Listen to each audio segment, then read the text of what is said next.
The Prime Minister is also attending the NATO summit, where he has already committed to increasing Canada's defence spending.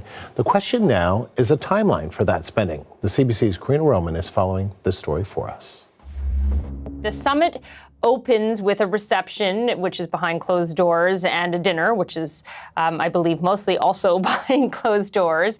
And they are all arriving just as it's been confirmed, as you showed part of it there, that a text by NATO Secretary General Mark Rutte to Donald Trump that Trump posted on Truth Social, that it is real, that indeed he did write that text, and that text has raised some eyebrows. I believe we have more of the text on a board basically saying, congratulations. First of all, Mr. President, dear Donald, congratulations and thank you for your decisive action in Iran. That was truly extraordinary and something no one else dared to do. It makes us all safer. You are flying into another big success in The Hague this evening. It was not easy, but we've got them all signed on to 5%. Donald, you have driven us to a really, really important moment for America and Europe and the world. You will achieve something no American president in decades could get done. Europe is going to pay in a big way, as they should, and it will be your win. Safe travels and see you at His Majesty's dinner, Mark Rutte. So it was, according to Reuters, Mark Rutte says that the tone in that text was appropriate. That is the reaction we have so far. Now, in terms of this 5% goal that is likely to be adopted or could be adopted, some countries such as Spain and Belgium have balked at such a large target. Canada keeping its cards a little closer to its chest in terms of its opinion on not only the target itself, but whether Canada can make it. Mark Carney did just promised $9 billion in additional defense spending to get Canada just to 2% this year. So in an interview with the CNN's Christian Amanpour, he was asked about this 5% and said, yes, indeed, it is a big number.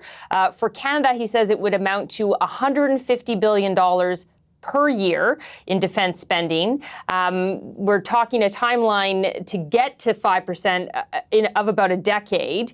But Carney hasn't ruled out the 5% for Canada as a possibility. It depends on how things are counted, calculated, accounted for.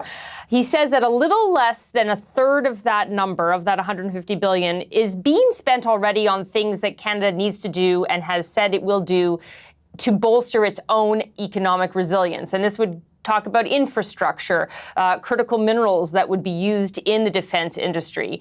And he went on to explain a little bit more about that. Have a listen. We're going to develop those in Canadian interests. We're going to develop some of them in partnership with the European Union itself and European Union member states, with the UK, other partners. Some of the spending for that counts towards that 5%. In fact, a lot of it will count towards that 5% because it's infrastructure spending, it's ports and railroads and other ways to get these minerals out. So that's something that benefits the Canadian economy, but is also part of our NATO, our new NATO responsibilities. Now, he also says the nature of warfare is changing. You know, he gave an example of drones versus aircraft carriers for some countries as being more important. So he says that Canada is not locking itself in and that he's not signing a bunch of post-dated checks for military hardware today. Karina, Prime Minister Carney weighed in on a number of issues in that extensive interview with CNN. We heard what he had to say about the Israel-Iran ceasefire. What else did he have to say? So, of course, at NATO, Ukraine will be on the agenda, and President Zelensky is there. I saw him be greeted as well by the King and Queen. Christian Amanpour also asked Mark Carney whether he will try to persuade Trump to keep supporting Ukraine militarily. And Carney said yes, and then he went on to say this. Have a listen. We have a diaspora, and it's, of course, that's important, and there's personal ties. But this is about rule of law, it's about territorial integrity, it's about support for democracy, and it does have those wider implications. It's also it has real security implications for much of Europe. We are at NATO. We have, under Article 5, we have responsibilities to each other. We take those responsibilities seriously. That's why we're here. Now, Amanpour also said to Mark Carney that he's getting to be known as the Trump whisperer of the leaders because of their frequent texting and conversations and his apparent good, friendly relations with him. And so she asked Mark Carney whether he still hears from the president and whether the president still wants to annex Canada.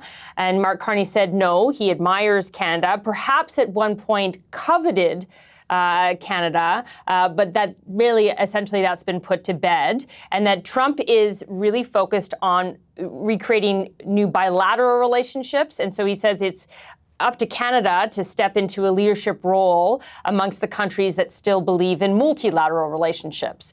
So that's just the highlights of what is actually quite a long interview. The CBC's Karina Roman in Ottawa.